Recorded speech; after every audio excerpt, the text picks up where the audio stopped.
ಇಂದು ಲೋಕಸಭಾ ಚುನಾವಣೆಯ ಮಹಾ ತೀರ್ಪಿಗೆ ಕ್ಷಣಗಣನೆ ಎದುರಾಗ್ತಾ ಇದೆ. ಎಕ್ಸಿಟ್ ಪೋಲ್ಗಳಲ್ಲಿ ಈಗಾಗಲೇ ಎನ್ಡಿಎಗೆ ಸ್ಪಷ್ಟ ಬಹುಮತ ಸಿಗುತ್ತೆ ಅನ್ನುವಂತಹ ಲೆಕ್ಕಾಚಾರವನ್ನ ಕೊಟ್ಟಾಗಿದೆ. ವಿಜಯೋತ್ಸವಕ್ಕೆ ಸಹ ಬಿಜೆಪಿ ಭರದ ಸಿದ್ಧತೆಗಳನ್ನ ಮಾಡಿಕೊಂಡಿದೆ. ಈಗಾಗಲೇ ಬಿಜೆಪಿಯ ಕಚೇರಿಯಲ್ಲಿ ಕಲರ್ಫುಲ್ ಲೈಟಿಂಗ್ಸ್ಗಳ ವ್ಯವಸ್ಥೆಯನ್ನ ಮಾಡಿಕೊಂಡಿರುವಂಥದ್ದು. ಎಕ್ಸಿಟ್ ಪೋಲ್ ಭವಿಷ್ಯವಾಣಿ ನಿಜವಾದ್ರೆ ವಿಜಯೋತ್ಸವ, ರೋಡ್ ಶೋ ಇತ್ಯಾದಿಗಳನ್ನ ಹಮ್ಮಿಕೊಳ್ಳಿಕ್ಕೂ ಕೂಡ ಎಲ್ಲ ರೀತಿಯ ಪ್ಲಾನ್ಗಳನ್ನ ಆಗಿದೆ. ಈಗಾಗಲೇ ನಿನ್ನೆ ಅಮಿತ್ ಶಾ, ರಾಜನಾಥ್ ಸಿಂಗ್ ಸೇರಿದಂತೆ ಒಂದು ಸಭೆಯೂ ಕೂಡ ನಡೆಸಿದ್ದಾರೆ. ಸೊ ನಾಳಿನ ಪ್ಲಾನ್ಗಳು ಏನು ಎತ್ತ ಅನ್ನೋದಕ್ಕೆ ಸಂಬಂಧಪಟ್ಟ ಹಾಗೆ ಮೋದಿ ನಿವಾಸದಿಂದ ಬಿಜೆಪಿ ಕಚೇರಿಗೆ ರೋಡ್ ಶೋ ನಡೆಸುವಂತಹ ಸಾಧ್ಯತೆಗಳು ಮೊನ್ನೆಯಿಂದಲೂ ಕೂಡ ಕೇಳಿ ಬರ್ತಾ ಇದೆ. ರೋಡ್ ಶೋನಲ್ಲಿ ಸುಮಾರು 1 ಲಕ್ಷ ಮಂದಿ ಭಾಗಿಯಾಗುವಂತಹ ನಿರೀಕ್ಷೆ ಕೂಡ ಇದೆ. ಎಲೆಕ್ಷನ್ ಸಂದರ್ಭದಲ್ಲಿ, ಪ್ರಚಾರ ಸಂದರ್ಭದಲ್ಲೇ ಮೋದಿಯವರು ಬಂದಂತಹ ಸಂದರ್ಭದಲ್ಲಿ, ರೋಡ್ ಶೋಗಳನ್ನು ಮಾಡಿದಂತಹ ಸಂದರ್ಭದಲ್ಲಿ ಆ ಪರಿಪ್ರಮಾಣದಲ್ಲಿ ಜನ ಸೇರ್ತಾರೆ. ಇನ್ನು ಗೆದ್ದ ನಂತರದಲ್ಲಿ ಜನ ಸೇರೋದ್ರಲ್ಲಿ ಅನುಮಾನವೇ ಬೇಡ. ಮೋದಿ ಗೆಲುವಿನ ಸಂಭ್ರಮಾಚರಣೆಗೆ ಲಡ್ಡು ತಯಾರಿಯನ್ನ ಮಾಡಲಾಗಿದೆ.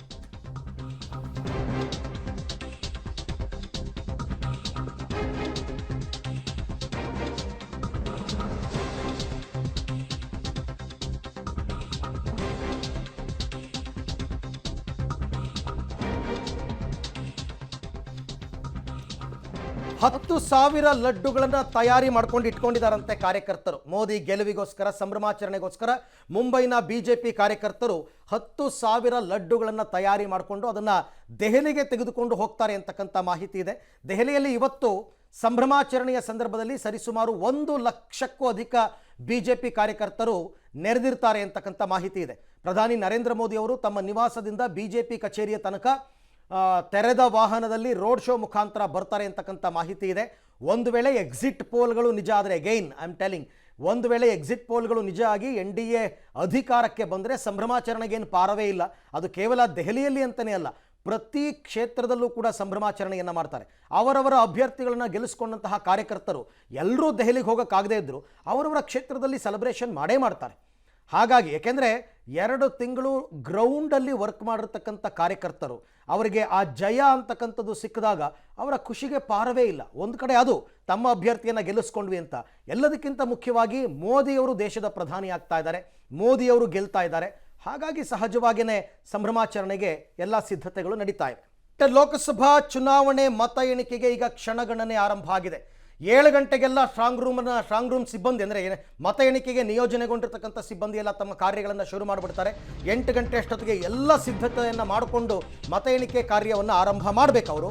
ಸೊ ಇಡೀ ವಿಶ್ವಕ್ಕೆ ಕುತೂಹಲ ಕೆರಳಿಸಿದೆ ಇವತ್ತಿನ ರಿಸಲ್ಟ್. ಭಾರತ ಮಾತ್ರ ಅಲ್ಲ, ಅಮೇರಿಕದಿಂದ ಹಿಡಿದು ಬಹುತೇಕ ರಾಷ್ಟ್ರಗಳು ಭಾರತದತ್ತ ಇವತ್ತು ನೋಡ್ತಾ ಇದೆ ಇಲ್ಲಿನ ಜನ ಯಾರನ್ನು ಆಯ್ಕೆ ಮಾಡ್ತಾರೆ ಅಂತ.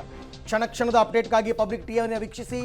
ನಿಮ್ಮ ಪಬ್ಲಿಕ್ ಟಿವಿಯಲ್ಲಿ ನಾನ್ ಸ್ಟಾಪ್ ಮೆಗಾ ಕವರೇಜ್ ಇವತ್ತು ಮಧ್ಯರಾತ್ರಿ 12 ಗಂಟೆಯವರೆಗೂ ಕೂಡ ನಾನ್ ಸ್ಟಾಪ್ ಕವರೇಜ್ ಪಬ್ಲಿಕ್ ಟಿವಿಯಲ್ಲಿ ಇರುತ್ತೆ. ನಿಖರ ಫಲಿತಾಂಶ, ಪ್ರಖರ ವಿಶ್ಲೇಷಣೆಗೆ ತಪ್ಪದೇ ವೀಕ್ಷಿಸಿ. ನಾನು ಆಗಲೇ ಹೇಳ್ತಾ ಇದ್ದೆ, ನೀವು ಟಿ ವಿ ಚಾನಲನ್ನು ಚೇಂಜ್ ಮಾಡೋ ಅವಶ್ಯಕತೆನೇ ಇಲ್ಲ, ರಿಮೋಟ್ ತೆಗೆದು ಪಕ್ಕದಲ್ಲಿಡಿ. ನಿಮಗೆ ನಿಜಕ್ಕೂ ಕೂಡ ಏನು ನಡೀತಾ ಇದೆ ಇವತ್ತು ಮತ ಎಣಿಕೆ ಪ್ರಕ್ರಿಯೆ, ರಿಸಲ್ಟ್ ಏನು ಅಂತಕ್ಕಂಥದ್ದು ಗೊತ್ತಾಗಬೇಕು ಅಂತಂದರೆ ಪಬ್ಲಿಕ್ ಟಿವಿಯನ್ನು ನಿರಂತರವಾಗಿ ನೋಡ್ತಾ ಇರಿ. ಕ್ಷಣದ ಅಪ್ಡೇಟ್ಸ್ಗಳನ್ನ ನಿಮಗೆ ಕೊಡ್ತಾ ಹೋಗ್ತೀವಿ. ಅದರಲ್ಲೂ ಕರ್ನಾಟಕದ 28 ಲೋಕಸಭಾ ಕ್ಷೇತ್ರಗಳು ಕೂಡ ತೀವ್ರ ಜಿದ್ದಾಜಿದ್ದು ಮತ್ತು ತೀವ್ರ ಹಣಾಹಣಿಯಿಂದ ಕೂಡಿರ್ತಕ್ಕಂಥ ಕ್ಷೇತ್ರ. ಆ ಕುತೂಹಲ ಇದ್ದೇ ಇರುತ್ತೆ. 28 ಕ್ಷೇತ್ರದಲ್ಲಿ ಯಾರ್ಯಾರು ಗೆಲ್ತಾರೆ, ಕಾಂಗ್ರೆಸ್ ಎಷ್ಟು ಗೆಲ್ಲುತ್ತೆ, ಬಿಜೆಪಿ ಎಷ್ಟು ಗೆಲ್ಲುತ್ತೆ, ಹಾಗೆಯೇ JDS ಅವರು 3ಕ್ಕೂ 3 ಗೆಲ್ತಾರ, 2 ಗೆಲ್ತಾರ, 1 ಗೆಲ್ತಾರ, ಇದು ಆಯಾ ಕ್ಷೇತ್ರದ ಜನರಿಗೆ ಇರತಕ್ಕಂಥ ಕುತೂಹಲ. ಏಕೆಂದರೆ ಚುನಾವಣೆ ಘೋಷಣೆಯಾದ ನಂತರ ಕರ್ನಾಟಕದಲ್ಲಿ ನಡೆದಂತಹ ಹಲವಾರು ವಿದ್ಯಮಾನಗಳು, ಬೆಳವಣಿಗೆಗಳು ರಿಸಲ್ಟ್ನ ಕುತೂಹಲವನ್ನು ಇನ್ನಷ್ಟು ಹೆಚ್ಚಿಗೆ ಮಾಡಿದೆ. ಹಾಗಾಗಿ ಎಲ್ಲ ಕ್ಷೇತ್ರಗಳಲ್ಲೂ ಕೂಡ ಅಟ್ ಎ ಟೈಮ್ 8 ಗಂಟೆಗೆ ಸರಿಯಾಗಿ ಮತ ಎಣಿಕೆ ಪ್ರಕ್ರಿಯೆ ಆರಂಭ ಆಗುತ್ತೆ. ಆಯಾ ಜಿಲ್ಲಾ ಕೇಂದ್ರಗಳಿಂದ ನಮ್ಮ ರಿಪೋರ್ಟರ್ಸ್ ಈಗಾಗಲೇ ಸಜ್ಜಾಗಿದ್ದಾರೆ ಕ್ಷಣದ ಮಾಹಿತಿಯನ್ನು ನಿಮಗೆ ಕೊಡೋದಕ್ಕೆ ಅಂತಂದ್ಬಿಟ್ಟು. ಪ್ರತಿ ಸುತ್ತಿನ ಮತ ಎಣಿಕೆ ಮುಗಿದ ಬಳಿಕವೂ ಕೂಡ ಯಾವ ಅಭ್ಯರ್ಥಿಗೆ ಎಷ್ಟು ಮತಗಳು ಬಂತು, ಯಾರು ಎಷ್ಟು ಮತಗಳಿಂದ ಲೀಡಲ್ಲಿದ್ದಾರೆ, ಮುನ್ನಡೆಯನ್ನು ಯಾರು ಕಾಯ್ದುಕೊಂಡಿದ್ದಾರೆ, ಯಾರು ಹಿನ್ನಡೆಯಲ್ಲಿದ್ದಾರೆ, ಇದೆಲ್ಲವೂ ಕೂಡ ಬಹಳ ಮುಖ್ಯವಾಗಿ ಬೇಕಾಗಿರ್ತಕ್ಕಂಥದ್ದು. ಇದರ ಜೊತೆಗೆ ದೇಶಾದ್ಯಂತ ಹಲವು ಹಾಟ್ ಸೀಟ್ಗಳಿದೆ. ಅಂದರೆ VVIP ಗಣ್ಯಾತಿ ಗಣ್ಯರು ಸ್ಪರ್ಧೆ ಮಾಡಿರ್ತಕ್ಕಂಥ ಕ್ಷೇತ್ರ, ಅಲ್ಲಿನ ವಿವರಗಳನ್ನೂ ಕೂಡ ನಿಮಗೆ ಮಿಸ್ ಮಾಡದೆ ಕೊಡ್ತಾ ಹೋಗ್ತೀವಿ. ರಾಜ್ಯವಾರು ಮಾಹಿತಿಯನ್ನು ಕೊಡ್ತಾ ಹೋಗ್ತೀವಿ. ತಮಿಳುನಾಡಲ್ಲಿ ಹೇಗಿದೆ, ಕೇರಳದಲ್ಲಿ ಹೇಗಿದೆ, ತೆಲಂಗಾಣ ಮತ್ತು ಮಹಾರಾಷ್ಟ್ರ, ಹೀಗೆ ಪ್ರತಿಯೊಂದು ರಾಜ್ಯಗಳ ರಿಸಲ್ಟ್ ಕೂಡ ನಿಮಗೆ ಅಪ್ಡೇಟನ್ನು ಮಾಡ್ತಾ ಹೋಗ್ತೀವಿ. ಒಟ್ಟಾರೆ ನಿಮಗೆ ಆಯಾ ಕ್ಷಣದಲ್ಲಿ ಇಡೀ ದೇಶದ ಚಿತ್ರಣ ಮತ ಎಣಿಕೆಯಲ್ಲಿ ಏನಾಗ್ತಾ ಇದೆ, ಯಾವ ಅಭ್ಯರ್ಥಿ ಯಾವ ಪಕ್ಷ ಯಾವ ರಾಜ್ಯದಲ್ಲಿ ಮುಂದಿದ್ದಾರೆ ಎಲ್ಲ ಮಾಹಿತಿಯನ್ನು ಅತ್ಯಾಧುನಿಕ ತಂತ್ರಜ್ಞಾನದ ಗ್ರಾಫಿಕ್ಸ್ ಮುಖಾಂತರ ನಿಮ್ಮ ಮುಂದೆ ಇಡ್ತಕ್ಕಂಥ ಪ್ರಯತ್ನ ಇವತ್ತು ಇಡೀ ದಿನ ನಿರಂತರವಾಗಿ ಸಾಗುತ್ತೆ. ಹಾಗಾಗಿ ಈ ಕ್ಷಣ ಕ್ಷಣದ ಅಪ್ಡೇಟ್ಗೋಸ್ಕರ ನೀವು ಪಬ್ಲಿಕ್ ಟಿವಿಯನ್ನು ವೀಕ್ಷಣೆ ಮಾಡ್ತಾ ಇರಿ. ಒಂದು ಕಡೆ NDA ಅವರು ಈಗಾಗಲೇ ವಿಜಯೋತ್ಸವವನ್ನು ಆಚರಿಸಬೇಕು ಅಂತ ಹೊರಟಿದ್ದಾರೆ, ಅದಕ್ಕೋಸ್ಕರ ಸಿದ್ಧತೆಗಳನ್ನ ಮಾಡ್ಕೋತಾ ಇದ್ದಾರೆ. ಮತ್ತು ಉಗುರು ಕಚ್ಕೊಂಡು ಇಂಡಿ ಒಕ್ಕೂಟದವರು ಕೂಡ ಏನಾಗುತ್ತೆ ಎಕ್ಸಿಟ್ ಪೋಲೇ ನಿಜ ಆಗ್ಬಿಡುತ್ತಾ ಅಥವಾ ಏನಾದರೂ ಮಿರಾಕಲ್ ಆಗಿ ನಾವು ಅಧಿಕಾರಕ್ಕೆ ಬಂದುಬಿಡ್ತೀವ, ಅವರಲ್ಲೂ ಕೂಡ ಆ ಕುತೂಹಲ ಇದೆ. ಈ ಕ್ಷಣದ ತನಕ ದೇಶದ ಯಾರೊಬ್ಬರಿಗೂ ಕೂಡ ರಿಸಲ್ಟ್ ಏನು ಅಂತಕ್ಕಂಥ ನಿಖರವಾದ ಇದು ಗೊತ್ತಿಲ್ಲ, ಮಾಹಿತಿ ಗೊತ್ತಿಲ್ಲ. ಯಾಕೆ ಅಂದರೆ ಮತ ಎಣಿಕೆ ಆರಂಭ ಆಗಿಲ್ಲ. ಮತ ಎಣಿಕೆ ಆರಂಭ ಆಗ್ತಕ್ಕಂಥದ್ದು 8 ಗಂಟೆಗೆ. 8 ಗಂಟೆಯಿಂದ ಮೊದಲಿಗೆ ಅಂಚೆ ಮತ ಎಣಿಕೆ ನಡೆಯುತ್ತೆ.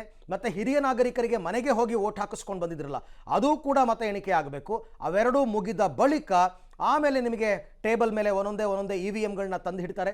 ಆ EVMಗಳಲ್ಲಿ ಏನು ಯಾವ್ಯಾವ ಪಕ್ಷಕ್ಕೆ ಎಷ್ಟೆಷ್ಟು ಮತಗಳು ಬಿದ್ದಿದೆ ಅದನ್ನು ಚುನಾವಣಾ ಏಜೆಂಟ್ಗಳಿಗೆ ತೋರಿಸಿ ಅದನ್ನು ಕ್ಯಾಲ್ಕುಲೇಟ್ ಮಾಡಿ ಒಂದು ಕಡೆ ಇಟ್ಕೋತಾರೆ. ಒಂದೊಂದು ಸುತ್ತು ಆಗಬೇಕು.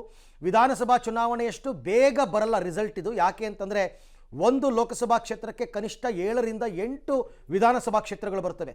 ಹಾಗಾಗಿ ವೋಟರ್ ಸಂಖ್ಯೆ ಕೂಡ ಜಾಸ್ತಿ ಇರ್ತಾರೆ. 8 ಲಕ್ಷ 10 ಲಕ್ಷ 15 ಲಕ್ಷ ವೋಟ್ ಕೌಂಟ್ ಆಗಬೇಕು. ಸೊ ಹಾಗಾಗಿ ನಿಮಗೆ ರಿಸಲ್ಟು 10 ಗಂಟೆಗೆ ಬಂದ್ಬಿಡ್ತು, 10 ಕಾಲಿಗೆ ಬಂದ್ಬಿಡ್ತು ಅಲ್ಲ, ನಿಮಗೆ ಟ್ರೆಂಡ್ ಗೊತ್ತಾಗುತ್ತೆ ಅಷ್ಟೇ. ರಿಸಲ್ಟು ಅಂತಿಮವಾಗಿ ಡಿಕ್ಲೇರ್ ಆಗಬೇಕು ಅಂದರೆ ಮಧ್ಯಾಹ್ನ 1 ಗಂಟೆಯ ನಂತರವೇ ನಿಮಗೇನಿದ್ರು ಕೂಡ ಅಲ್ಲಿ ತನಕ ರಿಸಲ್ಟ್ ಡಿಕ್ಲೇರ್ ಆಗಲ್ಲ. ನಿಮಗೆ ಮುನ್ನಡೆ ಗೊತ್ತಾಗುತ್ತೆ. ದೊಡ್ಡ ಲೀಡನ್ನು ಪಡ್ಕೊಳ್ತಾ ಹೋದರೆ ಖಂಡಿತವಾಗಿ ಅವರು ಗೆಲ್ತಾರೆ ಅಂತಕ್ಕಂಥ ನಿರೀಕ್ಷೆಯನ್ನು ಇಟ್ಕೋಬಹುದು. ಸೊ ಇವಾಗ ಸದ್ಯಕ್ಕಂತೂ ಈಗ ಚುನಾವಣಾ ಸಿಬ್ಬಂದಿ ಅವರು ಕೂಡ ಇವತ್ತು ಫುಲ್ ಡೇ ವರ್ಕ್ ಮಾಡಬೇಕಲ್ಲ, ಹಾಗಾಗಿ ಎಲ್ಲ ಮತ ಎಣಿಕಾ ಕೇಂದ್ರಗಳಲ್ಲಿ ತಯಾರಿಯನ್ನು ಮಾಡಿಕೊಂಡಿದ್ದಾರೆ.